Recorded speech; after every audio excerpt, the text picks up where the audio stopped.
Hello everyone, welcome to Kushika education. मैं हूं आपके एजुकेटर पूर्णिमा दर्शी। आज जो हम इस वीडियो में सीखेंगे ना, वो आपके लिए बहुत काम का रहने वाला है। चाहे आप किसी भी सब्जेक्ट को पढ़ रहे हैं, आप पॉलिटी को पढ़ रहे हैं, हिस्ट्री को पढ़ रहे हैं या फिर सोशियोलॉजी को पढ़ रहे हैं। मेनली सोशियोलॉजी के लिए बहुत ज़रूरी है, क्योंकि हम सोसाइटी पढ़ते हैं तो हम ये देखते हैं कि किस तरीके से इवॉल्व हुआ हमारी सोसाइटी जो आज है, उससे पहले वो कैसी थी। तो चलिए समझते हैं। आपने नाम सुने होंगे dark age, ancient age, classical antiquity, reformation, renaissance, science revolution या फिर एनलाइटमेंट। तो इन सभी को एक सीक्वेंस में एक्सप्लेन करते हैं। तो देखो, सबसे पहले मेरे दिमाग में जो एक चीज़ आई थी ना, तो पहले मेरे दिमाग में जब मैंने पढ़ना स्टार्ट किया था कभी, तो ये डार्क एजेस वाली जगह से मैंने पढ़ना स्टार्ट किया था कि क्यों इसको डार्क एज क्यों कहते थे। जो ये 600 एडी से लेके ये 1200 या 1400 एडी तक का जो टाइम था, इसको हम डार्क एज क्यों कहते थे। देखो, इससे पहले हमें जाना पड़ेगा, जो हमारा 800 बीसी से 600 एडी तक का टाइम था, उस समय में ना बहुत महान फिलोसफर पैदा हुए। उस समय में जो ग्रीक और जो रोमन वाला जो क्षेत्र था, यानी कि जो मेडिटेरियन सी के अराउंड वाला जो क्षेत्र था, वहाँ पर जो सोसाइटी थी वो बहुत फ्लरिश हो रही थी। वहाँ पे बहुत महान फिलोसफर पैदा हुए थे, जैसे कि सोक्राट, एरिस्टोटल और प्लेटो, ठीक है, और भी बहुत सारे। मतलब इस टाइम पीरियड में, तो इस टाइम पीरियड में कल्चर भी बहुत इवॉल्व हो रहा था, सोसाइटी भी बहुत इवॉल्व हो रही थी।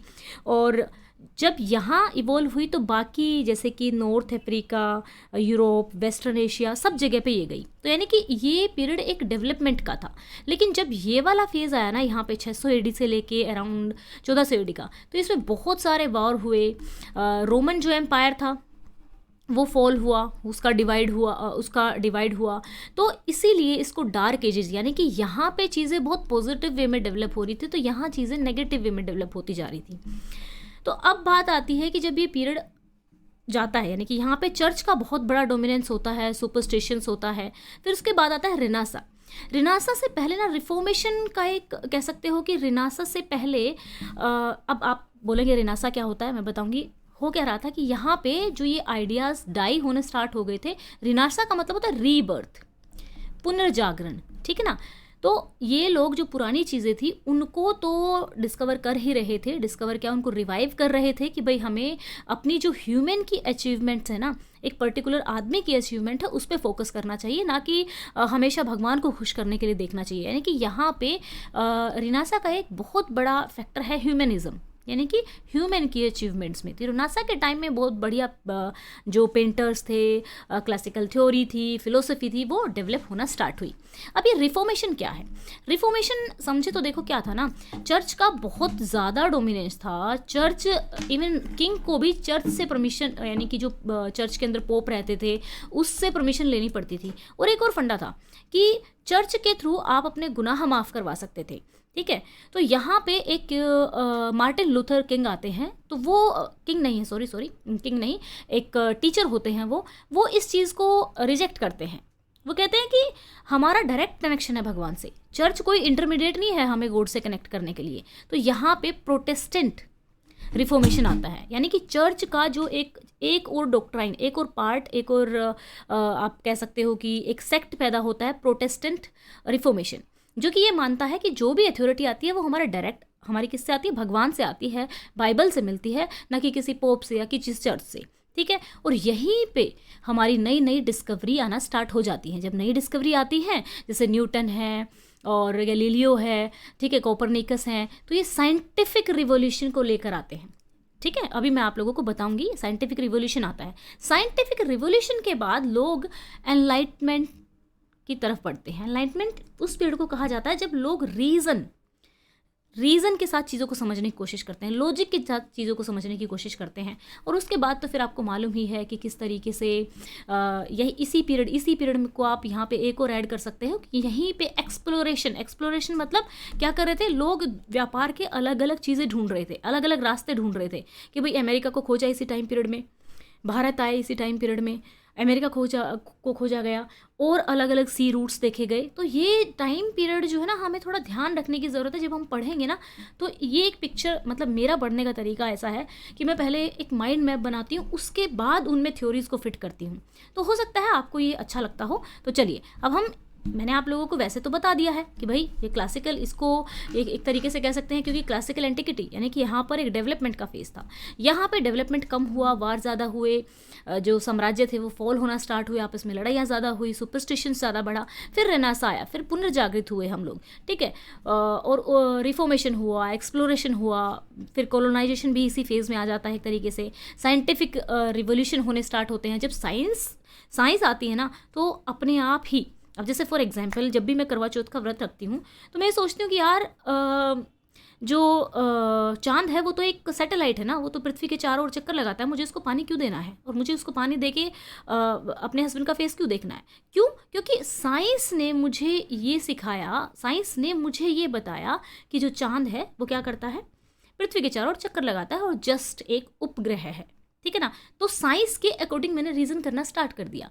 तो the same way scientific revolution जो है, ठीक है, जब आया उसके बाद एनलाइटमेंट को भी बढ़ावा मिला। लोग रीज़न, एज ऑफ रीज़न कहा जाता है इसको। मैं आपको एक और पिक्चर दिखाती हूँ, उससे थोड़ा और ज़्यादा क्लियर हो पाएगा आपको, ठीक है, तो आप अच्छे से कर पाएंगे। चलिए देखिए, ये थोड़ा छोटा दिख रहा होगा। सबसे पहले हम बात आती है, मैंने आपको बताया क्लासिकल एंटिक्विटी जिसमें डेवलपमेंट बढ़िया था। फिर उसके बाद डार्क एजेस आई, फिर रेनेसां आया, फिर एज ऑफ रीजन आया, ठीक है। एज ऑफ रीजन में गैलीलियो, न्यूटन, बेकन, डिस्कार्टे और पैलेस ऑफ वर्साइलिस। पैलेस ऑफ वर्साइलिस आपको पता है किस इवेंट से रिलेटेड है, ये फ्रेंच रिवोल्यूशन से रिलेटेड है। उसके बाद आया एनलाइटमेंट, पेंटिंग्स वगैरह, सबलाइम, द ब्यूटी, ये सब चीज़ें हुई। फिर यहाँ पे कांट आते हैं, फिर नेपोलियन वगैरह आते हैं। ये तो फिर आगे का मॉडर्न एरा हमारा स्टार्ट हो जाता है। कई बार इसी चीज़ को ना, मतलब सेम पीरियड को हम पढ़ सकते हैं कि उस टाइम पे राजनीतिक व्यवस्था कैसी थी। सेम पीरियड को हम पढ़ सकते हैं कि सोसाइटी की व्यवस्था कैसी थी। सेम पीरियड को हम कल्चरल डेवलपमेंट के वे से पढ़ सकते हैं। तो उसी तरीके से मैं यहाँ पे उसी पीरियड को मैं आपको बताने की कोशिश कर रही हूँ कि आप इस तरीके से देखेंगे तो अच्छे से कर पाएंगे। तो मैंने कहा था रिफॉर्मेशन आया था। रिफॉर्मेशन में आप लोगों को बता चुकी हूँ कि कैथोलिक जो चर्च थी वो मानती थी बाइबल, चर्च और पोप, तीनों को अथॉरिटी मानती थी। और ये माना जाता था, इंटेलिजेंस सिस्टम होता था इनका। एक इंटेलिजेंस सिस्टम में क्या होता था कि आप ना सर्टिफिकेट ले सकते हो माफ़ी का, और अपने जो आप पनिशमेंट ले सकते हो, किससे? चर्च से। लूथर ने ये कहा था, जो मार्टिन लूथर थे वो क्या थे, एक ग्रेट टीचर थे एक तरीके से, ठीक है, जर्मन टीचर थे, और एक मोंक भी थे वो, एक मोंक एक तरीके से कह लो जिसे भारत में साधु होते हैं, ठीक है ना। उसने कहा था कि हमें ना ये सर्टिफिकेट वगैरह लेने की ज़रूरत नहीं है, हमें क्या करना चाहिए, बस साल्वेशन में बिलीव करना चाहिए कि भगवान देंगे वो हमें, ठीक है ना। और हमें सिर्फ, और वो किनको मिलेगा, जिनको उसमें फेथ है। तो मेनली वो अपनी जो अथॉरिटी लेते थे बाइबल से लेते थे, ना कि पॉप से, ना कि रिचुअल से, उनमें वो विश्वास नहीं रखते थे, ठीक है। फिर मैंने आपको क्या बताया है, रिफॉर्मेशन के बाद एक तरीके से मैंने आपको बताया है कि रेनेसां आया। रेनेसां क्या है? रीबर्थ, ठीक है, rebirth. It refers to a period in European civilisation that was marked by a revival of a classical learning and wisdom. यानी कि जो हमारी रिवाइव कर रहे हैं, जो हमने क्लासिकल जो फिलोसफीज़ आप देखें तो जो प्राचीन समय में जो एक विजडम प्राप्त हुई थी उसको भी रिवाइव किया जा रहा है, और नई भी चीज़ें जो है डेवलप हो रही है। रेनेसां के पीरियड को आप कह सकते हैं कि मिडल एज से जो मॉडर्निटी का पीरियड है उसके बीच का जो टाइम पीरियड आप कह सकते हैं। ये कुछ टाइम पीरियड आपस में कन्फ्लिक्ट भी करते हैं। साइंटिफिक रिवोल्यूशन की बात करते हैं। रेनेसां के बाद साइंटिफिक रिवोल्यूशन का जैसे बताया कि न्यूटन ने बहुत सारी थ्योरीज दी, कोपरनिकस ने बहुत सारी चीज़ों को बताया। उन्होंने बताया कि जो है अर्थ स्टैटिक नहीं है, ठीक है। जैसे एक थ्योरी इससे पहले डेवलप हो रखी थी, ये थ्योरी कौन सी थ्योरी डेवलप थी कि भाई अर्थ स्टैटिक है और बाकी सब उसके अराउंड जो है रिवॉल्व कर रहे हैं। लेकिन उसने बताया कि नहीं भाई, जो सन है, सन के अराउंड सारे हमारा सोलर सिस्टम रिवॉल्व कर रहा है, ठीक है ना। तो ये चीज़ें अब भी आप कह सकते हो कि उसके बाद एनलाइटमेंट आया। Enlightenment, the age of a reason. ये क्या था? एक इंटेलेक्चुअल, एक बौद्धिक मूवमेंट था, एक कल्चरल मूवमेंट था 18th सेंचुरी में, दैट एम्फसाइज रीजन, यानी कि रीजन, लॉजिक दो भाई, ऐसे ही हमें अंधविश्वास पे बिलीव करने को मत कहो, and science over blind faith. Science को ज़्यादा तवज्जो दिया जा रहा था बजाय कि अंधविश्वास पे या ऐसे ही विश्वास कर लेने पे, ठीक है। एनलाइटमेंट के बाद कई बार इस पीरियड को हम इस तरीके से भी देखते हैं, कैसे? ये थोड़ा सा पीछे चला जाता है और पीछे चला जाता है इसी पीरियड को समझने के लिए। ये मैं इसलिए समझा रही हूँ कि जब आप पढ़ेंगे ना, हिस्ट्री पढ़ेंगे या फिर सोशियोलॉजी पढ़ेंगे, तो इनको बार बार हम पहले तो ये समझेंगे कि ये इनमें से बहुत सारी चीज़ें रीज़न रहती हैं सोशियोलॉजी के एमरजेंस की, ठीक है।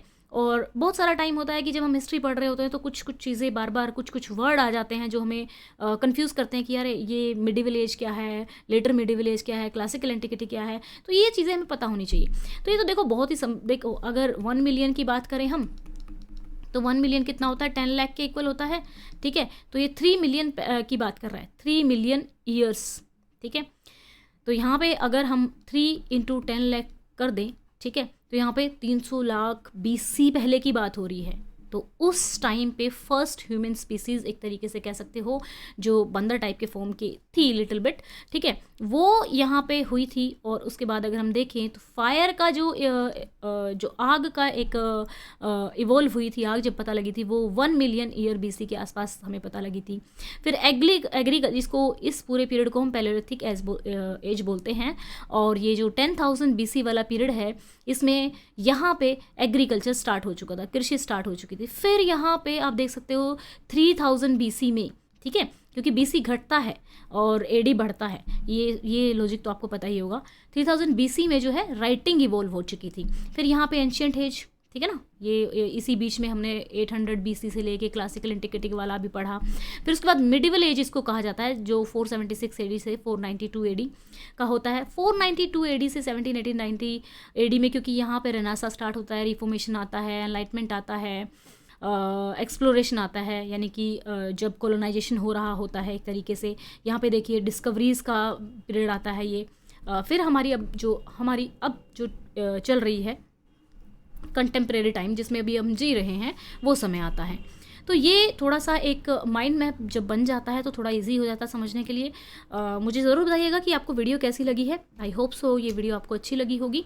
बाकी आप ये डायग्राम भी देख सकते हो कि साइंटिफिक रिवोल्यूशन और एनलाइटमेंट में थोड़ा सा एक डिफरेंस क्या है। बाकी तो यहाँ पे इसमें मुझे समझाने का मेनली ये वाला चीज़ ज़रूरी था, ये चीज़ आपको अच्छे से समझ में आ जानी चाहिए। अगर आपको ये यूज़फुल लग रहा है तो प्लीज़ वीडियो को लाइक कीजिएगा, या फिर एक कोई अच्छा सा मैसेज मेरे लिए छोड़ दीजिएगा जिससे कि मेरा मोटिवेशन बढ़े। Thank you, have a nice day, may God bless you.